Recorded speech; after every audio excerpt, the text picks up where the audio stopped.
Iran के नए supreme leader Mojtaba खamenei मुंतखब। ईरान की नई क़यादत पर सिटी कौंसिल कराची के रुकन मोहम्मद फैजान का बयान। ईरान में नए सुप्रीम लीडर मुंतखब होने के बाद कराची में भी रद्द अमल सामने आ गया है।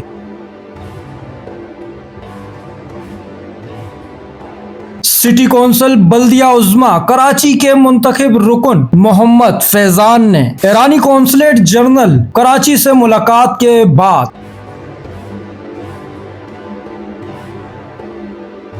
ईरान की क़यादत और अवाम को मुबारकबाद पेश की। इनका कहना था, ईरान जिस जुर्रत के साथ हक और उम्मत मुसलमा के वकार के लिए खड़ा है वो काबिल तहसीन है। मोहम्मद फैजान ने उम्मीद जाहिर की, ईरान की नई क़यादत हक और इंसाफ के रास्ते पर मजीद मजबूती से आगे बढ़ेगी और उम्मत मुसलमा के इत्तेहाद के लिए मुस्बत किरदार अदा करेगी। नाजरीन, ईरान में नई क़यादत के बाद खित्ते की सियासत किस रुख पर जाएगी?